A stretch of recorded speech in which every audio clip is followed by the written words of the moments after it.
Well, and some important news coming in, very strong indications that terror chief Hafiz Sayeed could just be behind the Gurdaspur attacks. In fact, the latest information, and according to sources who have told India Today that for the last 3 months, Sayeed had strengthened his position in the Shakargarh area, the area from which the attackers began their journey to Dinanagar. Sayeed visited the area twice and also distributed relief to border villagers.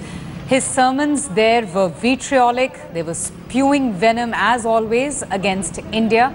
And as per intelligence inputs, Lashkar-e-Taiba terrorists were behind the Dinanagar police station attack, and the plan was executed in consultation with ISI. Now, this is according to information that we have got. The attackers were from the Mashroor Bada Bhai terror camp in the Narwal district of Pakistan, Punjab.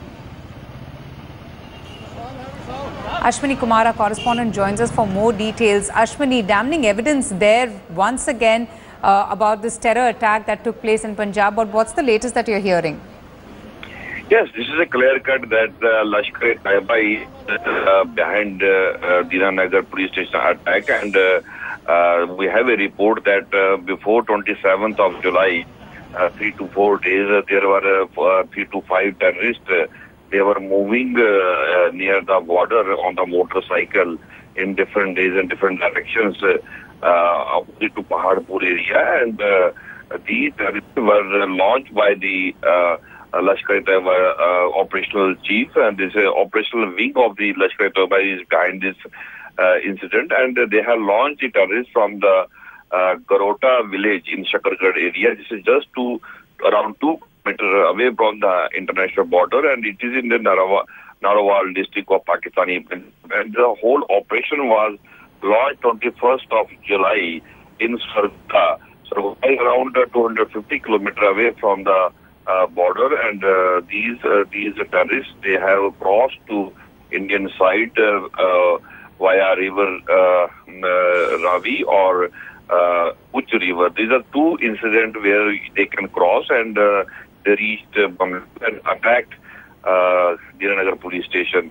So for the last 2 to 3 months, Hafiz Sayeed was very active in Shakargarh area, and he visited twice to the border area, and he strengthens his Lashkar people and fly Infaniat. But Ashwini, this also goes on to show the failure of the intelligence, considering that all these terrorists, they belong to the Lashkar-e-Taiba, and they have spent considerable time in the area trying to understand the terrain and even speaking to villagers. Yes, there was definite information that terrorists may attack in Jammu and Kashmir, but they had no information that they will attack the soft area like Bamyal, through Bamyal and Dinanagar station. But as per the GPS coordinates, they have a definite plan to attack a railway station and then a police station.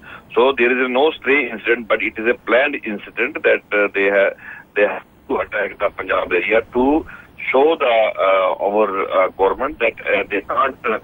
These not only J&K is not in their attack map, but they can attack Punjab or any city.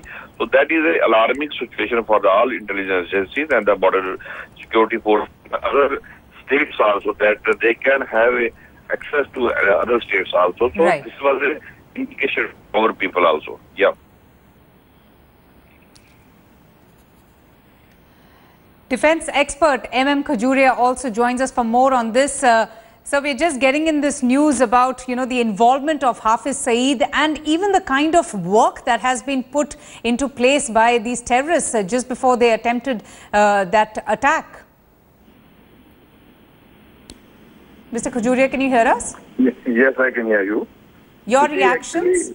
Actually, if you go back to January 2013, there was a conclave in Muzaffarabad, in which it was decided that Hafiz Sayeed will overlook all the terrorist operations and Lashkar-e-Taiba will be nodal organization.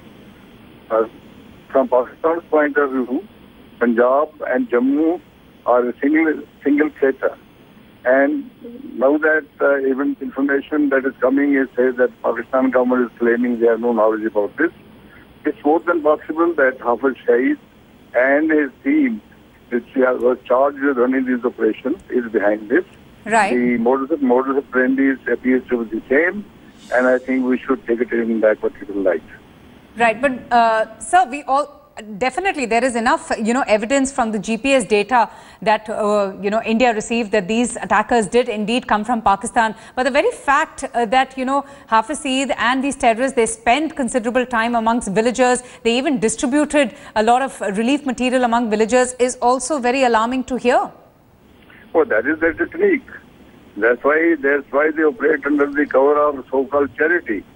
And if you recall, their induction into occupied Kashmir after 2005 earthquake was facilitated by Musharraf on the pretext of giving them an opportunity to do the charity work. So that is a standard cover they have for them, both sort of internationally and otherwise. And I think a time has come and something needs to be done about it. Right. Defense expert Commodore Uday Bhaskar also joins us. It's no longer, sir, needle of suspicion. There is enough evidence to, pin Pakistan on the recent attacks that happened in Gurdaspur, but alarming evidence and information coming in as to, the modus operandi and the kind of exhaustive work that they put in to familiarize themselves with the terrain there.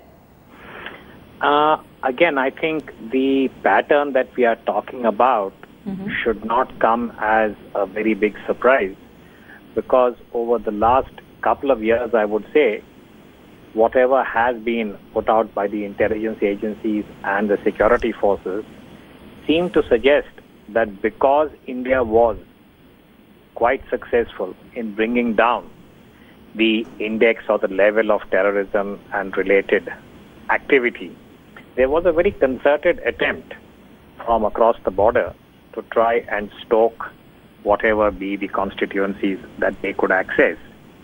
And I would make the case that this is also related to developments within Pakistan, where we are aware that over the last couple of years, there has been a fair amount of turbulence within the domestic polity of Pakistan, both in relation to what you might call as the status of the army in being able to deal with their own domestic terror groups. And the Murid Ke part of the entire terror network has been consciously trying to up the ante as far as India is concerned. And they have also received a certain degree of impetus, if I may say so, from the larger ideological fervor that we associate with the Islamic State. So I think all these factors put together have increased, if one could describe it in such a way, as the audacity with which this kind of planning is taking place. And Gurdaspur again represents what you might call as the identification of a relatively soft target. And again, I think it was more providential that the train tracks and the bomb that had been placed over there and the attempt at trying to also attack a bus was averted. Otherwise, if you look at the scale of the spectrum, that you have the equivalent of the police station being targeted. Concurrently, a train as also a bus carrying passengers. Now, this would only be possible if you had the equivalent of rigorous training and the confidence to be able to operate on the other side with all the assets that can be provided by a group that Hafiz Sayeed represents. So I think the LET, Murid Ke, Hafiz Sayeed, this is all on the radar as far as the Indian establishment is concerned. Right. And I think the challenge is going to be the same that we've had for 10 years. What would be deemed as an appropriate and effective response?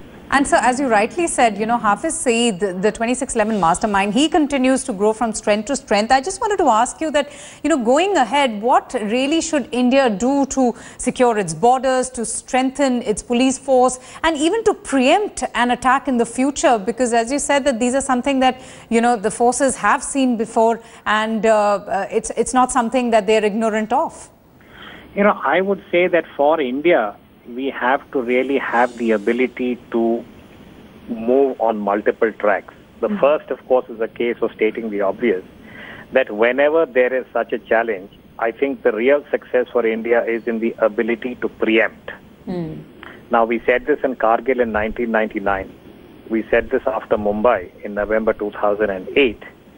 And 7 years down the road, I would say that the ability of the entire Indian security apparatus, which is a combination of the center and the individual states, in this case we are talking about the state of Punjab, has not been up to the levels that one desires or that would be appropriate. So I think this is level one that has to be addressed. And the standard operating procedures, we have a fair amount of experience when it comes to how Jammu and Kashmir has been addressed. And I think given the fact that Punjab has a history that goes back to the mid-80s when we had people like Mr. KPS Gill dealing with the problem, I think many lessons that ought to have been learned, I say with some dismay, have been forgotten. So we need to redress that, and then I think look at the politico-diplomatic options that are available when dealing with the terror network that Pakistan has been nurturing, not now, but for the last 2 decades. All right, Commodore Uday Bhaskar, Ashwini Kumar, thank you all for joining us and giving us your inputs.